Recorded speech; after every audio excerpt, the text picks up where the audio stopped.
Big boss 16 के सबसे ज़्यादा चर्चित ये दो कंटेस्टेंट के बीच में कुछ तनाव चल रहा है, जिसे देखने के बाद और जानने के बाद और जिसका खुलासा होने के बाद कई फैंस ने आप कह सकते हो दोनों कंटेस्टेंट के बीच में जो आपस की मतभेद चल रहा है उसके ऊपर भी सवाल उठाए। कई कंटेस्टेंट ने एक दूसरे को सिंपैथी देने की भी कोशिश की है और कई लोगों ने एक दूसरे पे इल्ज़ाम डालना भी शुरू कर दिया। अभी क्या है आखिर ये पूरा मामला और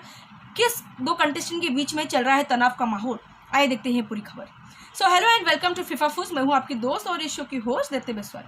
मैं आपको बता दूं बिग बॉस 16 के हाउस में जो सबसे ज़्यादा और करीबी और सबसे ज़्यादा जो क्लोज कंटेस्टेंट रहे हैं अब्दू रोजिक और MC स्टैन। इनफैक्ट मैं बात कर लूँ उनकी पूरी मंडली की, जहाँ पे शिव ठाकरे भी शामिल हैं, तो इनकी मंडली सिर्फ देखने में से लग नहीं रहा था कि बनावटी है, दिखावे के लिए है, लेकिन बिग बॉस हाउस के बाहर आने के बाद से फैंस को इस बात का अंदाज़ा लग गया था कि दोनों के बीच में कुछ ठीक नहीं चल रहा है, या फिर तीनों के बीच में कुछ ठीक नहीं चल रहा है। तीनों ही आपस में एक दूसरे के साथ खुश नहीं, तीनों के बीच बहुत सारी चीज़ों को लेकर मनमुटाव चल रहे हैं। लेकिन इस बात को कहीं ना कहीं सही प्रूफ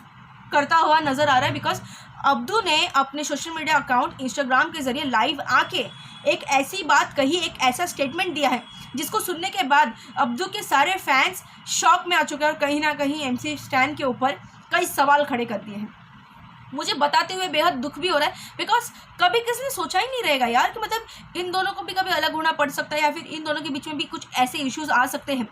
मैं आपको बता दूं कि अब्दू रोजिक ने ऑफिशियली अपने सोशल मीडिया अकाउंट इंस्टाग्राम पे किसी स्टेटमेंट किसी को लिख के नहीं बल्कि खुद बोला है उन्होंने लाइव के दौरान कि MC स्टैन के साथ मेरा भी कोई बॉन्ड और कोई रिलेशन नहीं है, बिकॉज मैं MC स्टैन को बिग बॉस हाउस के बाहर आने के बाद से बहुत बार कॉल किया, लेकिन वो मेरा कॉल नहीं उठा रहे, वो मेरा मैसेजेस सीन नहीं कर रहे, वो मेरा मैसेज अगर सीन करते हैं तो उसका रिप्लाई नहीं देते हैं। इनफैक्ट मैं MC स्टैन को बहुत बार मेरे प्रोजेक्ट्स को, मेरे चीज़ों को प्रमोट करने के लिए बोला हूँ, because he has a huge following. So मैंने उसको इस चीज़ के लिए बोला, लेकिन एक बार भी MC स्टैन ने ना केवल मेरा फ़ोन उठाया बल्कि ना उन्होंने रिसीव किया, ना ही किसी चीज़ के बारे में उन्होंने इस बारे में डिस्कस किया। तो ये सुनने के बाद बहुत सारे फैंस लोग बहुत निराश हो गए। इनफैक्ट अब्दू को ये कहने लगे कि अब्दू आप टेंशन मत लो, आप अपना बेस्ट करो, हम आपके साथ हैं, हम आपको सपोर्ट करेंगे। लेकिन बात सपोर्ट की नहीं है, बात यहाँ पे फ्रेंडशिप का निकल रहा है। मतलब एक ऐसे फ्रेंड जिन्होंने ये कहा था कि हमारा दिल का रिश्ता है, ये ब्रदरहुड है और हम लोग हमेशा साथ रहेंगे, जो बिग बॉस हाउस में जहाँ पे लोग तरह तरह के मुखौटे पहन रहते हैं उनके मुखौटे भी निकल जाते हैं, क्योंकि वो हाउस में दिखावा करना तो कभी हो ही नहीं सकता, क्योंकि इतना टाइम और 24/7 जब आप कैमरे के सामने रहोगे कितना दिखावा करोगे, वो पॉसिबल ही नहीं है। और इस दौरान भी ये देखा गया कि तीनों के बीच में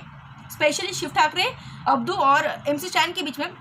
बहुत ही क्लोज बॉन्ड रहा है। और इस बीच जब अब्दू ने ऐसा स्टेटमेंट दिया कि MC स्टैन अभी उनके बातों को, उनके मैसेजेस को और उनकी चीज़ों को प्रमोट नहीं कर, उनसे बात नहीं करे। प्रमोट करना बात की बात है, बट बात ही ना करना,